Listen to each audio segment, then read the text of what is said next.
Hi, welcome back to the Witchy Web We Weave. I'm Alara. And Alex. And today this is, I want to say, episode 3 of our Tarot Tuesday series. This one we're actually going to start going into individual cards, starting with, you guessed it, the Fool. Now, for the purpose of this video, I'm going to be talking about specific symbolism that you can find within the cards. And then at the end, I'm going to try and do an overall, general meanings that you can get from this card. And then I'm going to flip it and it's like, what are some... So I'm going to do positive, and then I'm going to do kind of negative interpretations of the card. Not just upright and reversed, because there are a lot of people that don't do reversed at all for a bunch of different reasons, or there are a bunch of different ways you can do reversed, and I'm not going to get into that until a much later video. So I'm just going to go through just different symbols that you can find within each card, this time going with the Fool. And then at the end, I'll do just a general positives and a general negatives. And that's not even all the interpretations that you will find. I'm just trying to get a decent majority of them. Same thing with the symbols. There are still a bunch of symbols I'm not going to hit on. I'm going to leave a little something for y'all to discover within the cards yourself. That way you can get some of your own meanings. For the purposes of this video, I'm going to have Alex go ahead and insert an image. Somewhere right here in the middle. of the Fool. That way you'll have something to look at as I'm talking about the different imagery. And that way I can keep this little guy here right here so that I can actually see some of the symbols that I'm talking about with y'all because I made some notes. I'm going through some of the things that I started out with. So when you look at the Fool, there are a lot of different symbols that you can focus on. One of the main things that always draws my eye with the Fool is the fact that he is holding a white rose in his hand very daintily. Not firm grip or, not commanding, just like holding it very delicately, so like he's afraid to crush it. Roses, most of you know, are associated with passion, and white is often the color of purity. This whole thing combined with the fact that he's holding it high up, I normally associate it with the idea of holding passion in high esteem. It's something that he holds very highly. It's very precious to him. And that when you look at the general position of the Fool, the way that he's holding himself, the body language of it, he's very carefree. He's got his whole body thrown forward, his arms back flung, his head held high, looking up off into the clouds. He's a very airy personality, very airy way of looking at it. He's very carefree and just throwing himself into the moment. Not looking down at the ground where he's going, but looking rather up, always at the possibilities, always at positives. Another of the symbols that I see a lot with the Fool, and a lot of different Fool cards from different decks will kind of repeat the same symbolism in a lot of these. But you often see him carrying a stick with a bag on it, a pouch, or just a little bundle, kind of like a hobo stick. There are a couple of different things that I associate with the little pouch, and a lot of different tarot readers have different thoughts or theories as to what is contained in the bag. It's a little bit of a mystery. A lot of people consider the pouch to contain his past experiences.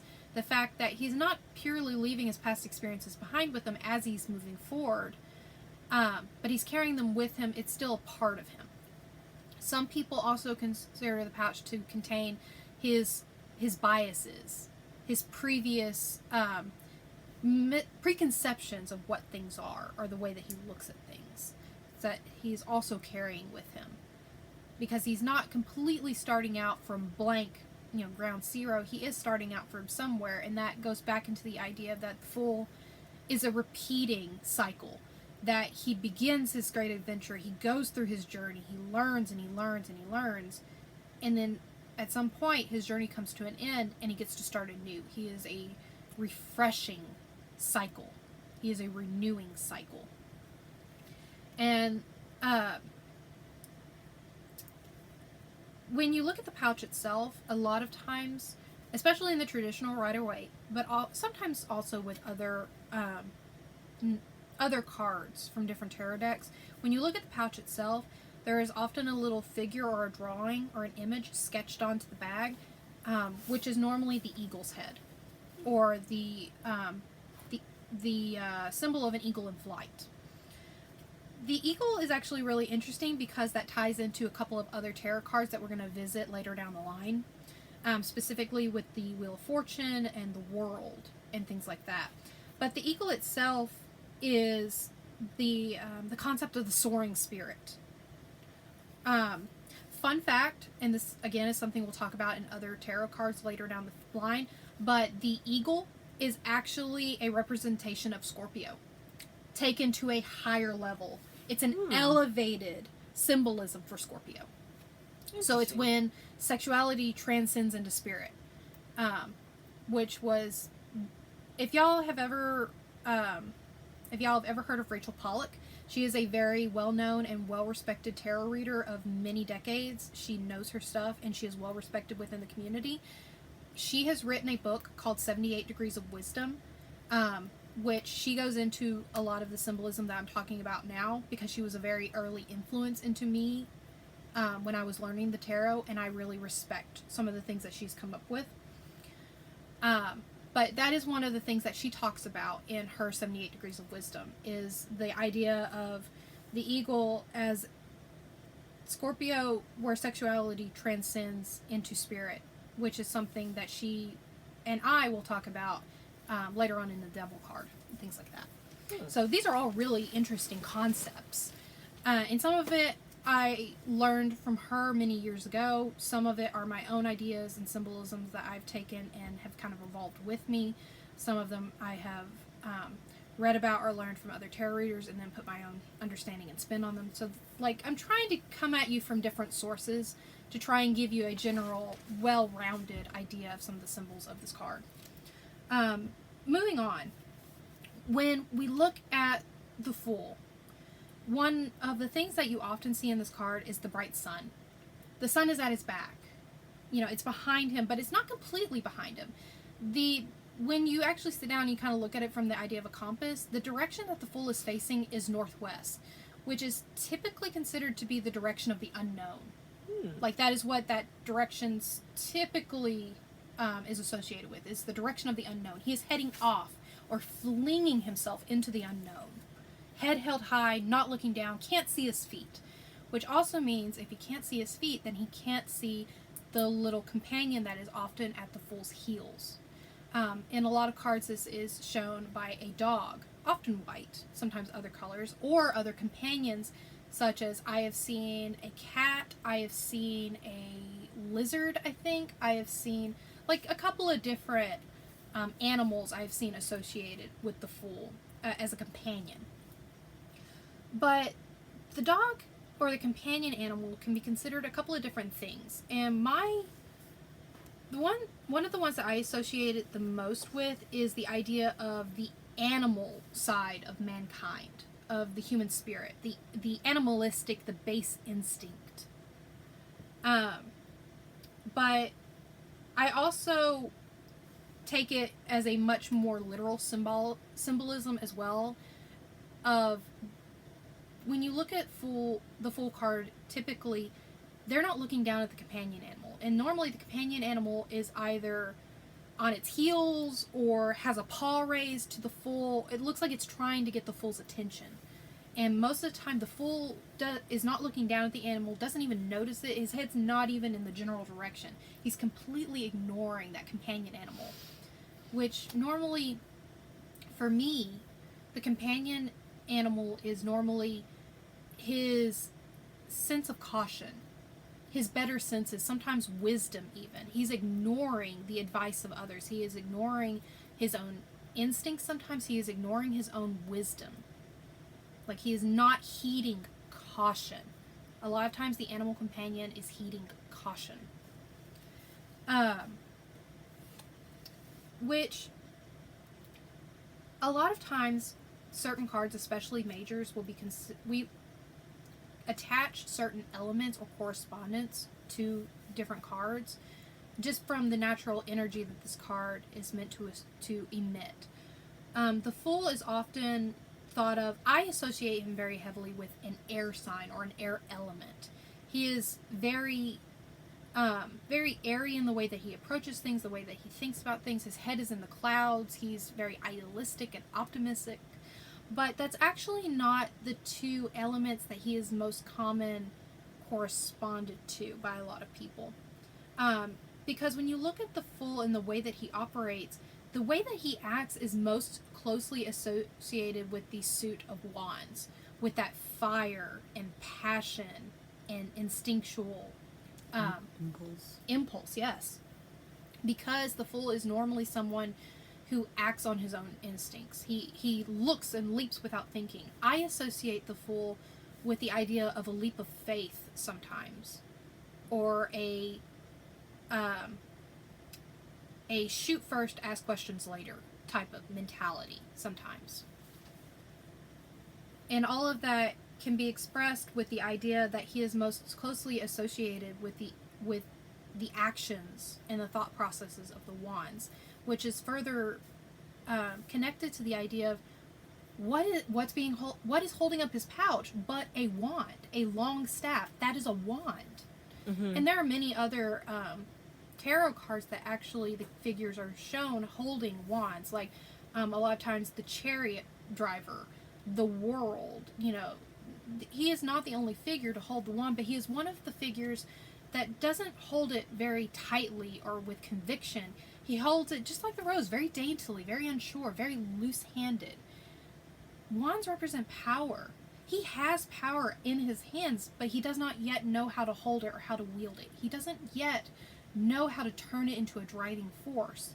It is still in its very raw, very beginning, early stages. Something to think about.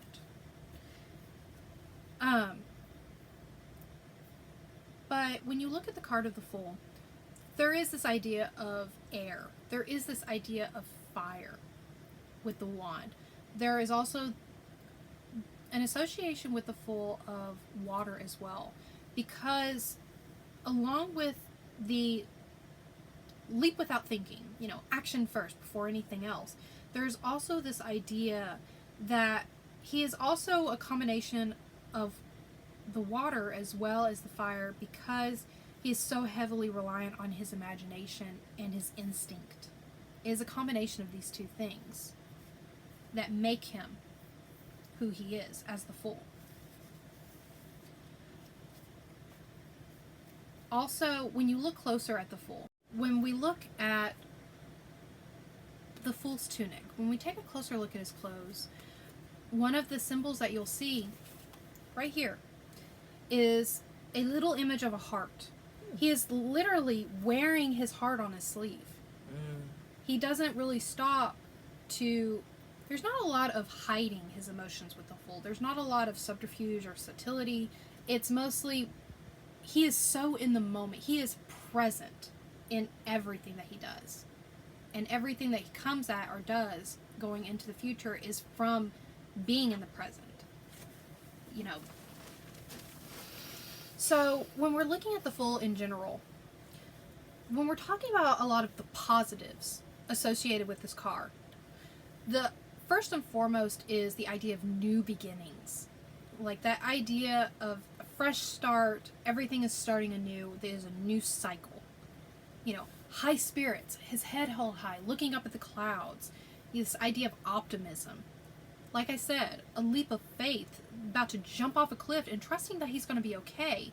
But also, it can be the idea of the Fool representing instinct. That his instincts tell him that even if he leaps, he's going to be okay. And often, one of the positives that I sometimes associate the Fool with is the idea of instinct over rules. Like, instinct being higher than rules. Sometimes you need to kind of ignore the rules just a little bit and follow what your gut tells you. Follow what your instincts are. But this is also going to show up on our negatives in a minute too, because you can take that too far. The Fool is often associated with the idea of courage. I associate him very heavily with the idea of personal freedom. freeing yourselves from the confines of whatever you had before, and being able to take your first big breath of air and go forward into the new, go forward into the unexpected. The Fool also represents the inner child.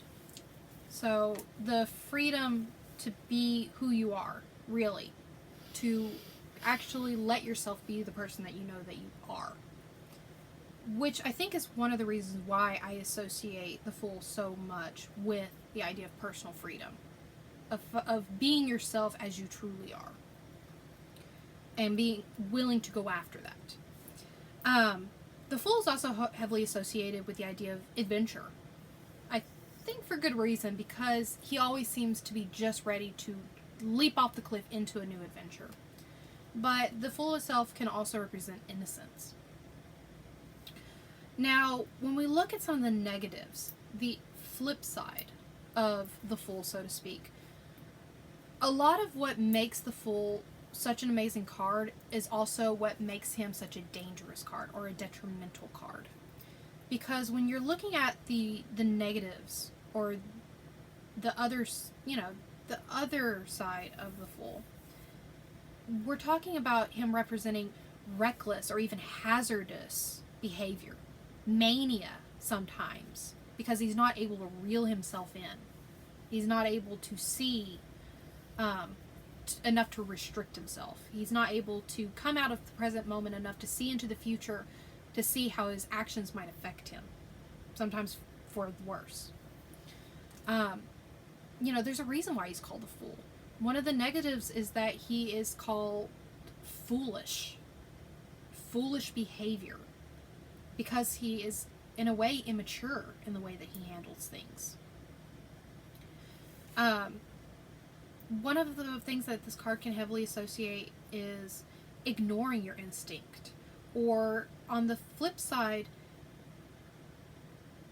not just ignoring your instinct, but being so afraid to do things that you have stagnated and it's hurting you. It's almost, he can almost, in a negative way, be associated with the fear of change. He is often associated with the idea of inexperience, or having blind faith, in the most negative sense of the word, or of the phrase. Being just all around irresponsible, almost to the point of being dangerous to himself, or potentially even to others. One of the things with the Fool, I find this helpful not only for me when I was first learning tarot, but I find it helpful for those that are learning the tarot and trying to get to understand the cards, especially sometimes with the majors, is to try to think of someone, a character or a person in your life, something that reminds you of this character and what they embody. Sometimes I have two different things. I have something to represent the positive aspects of a card, and I have something to associate the negative aspects of a card too. For me, the Fool is one of those that I actually kind of keep them together, because I can kind of see them working at the same time. They're not so much divided.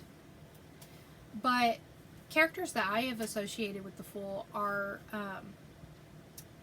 Ash Ketchum from Pokemon. This kid is forever going off on a new adventure. He is forever starting fresh, or having to learn that he has to start from ground zero and work his way back up to something. Like, he is forever having to start and stop. And he is that, for me, that very good representation of the cycle of the Fool. Mm-hmm. And the fact that as a character, he is not hesitant to throw himself into situations, even if that situation may be dangerous to him, or even if he knows that he may not quite be ready for it. Sometimes he gets ahead of himself. And that's why I associate him so heavily with the Fool. Another character that I associate very heavily with the Fool is, if y'all have ever seen the movie, the Disney Pixar movie Up, Carl, the old man with the walker and the square glasses, I associate him with the Fool, which it's really important. You can represent the Fool at any age. He is not restricted to just the young and the reckless. I know, Sounded like a soap opera there for a second. But the Fool can be any age. Even Carl from Up. He was a prime example of the Fool because all these things happened. And then he decided all of a sudden, I'm going to go out and have an adventure. He uproots his house, floats it off to worlds unknown, and has this great big adventure. Even though those balloons could have popped, his house could have fallen and crumbled, and he could have been dead. He could have accidentally killed that kid. You know, there are so many different things with Carl that I associate with the Fool, the positive and the negative. But maybe that will help you make some of the connections of the archetype of the Fool. But the biggest thing with the Fool is everything that the Fool does going forward. He very rarely ever looks back. He very rarely ever stops. He's always in motion, always moving forward. But his path is not just a path for the sake of having a path. You know, his journey is not just for the sake of going on an adventure. Everything that the Fool does is for him to go along the path of finding enlightenment, of whatever that means to him or to them. Because the Fool is not gendered. The Fool, when you look at them, can be male or female. And I think all of us can embody the Fool in a lot of different ways. But whatever the Fool does going forward on their path is in that search for enlightenment. Whatever enlightenment means to them. So this is kind of my intro to the Fool. The being of pure instinct and potential. Just talking about some of his symbols, some of the positives, some of the negatives, and some examples of what the Fool is. I hope this was beneficial to you. I hope that you learned something. And if y'all have anything else that you associate with the Fool, or just want to talk in general about the concept or the archetype of the Fool, please feel free to leave a comment below. I would love to hear some of your stories or some of your ideas associated with the Fool card. So, all right. Thank you for tuning in to my Tarot Tuesday. I hope to see you again in 2 weeks. All right. Bye.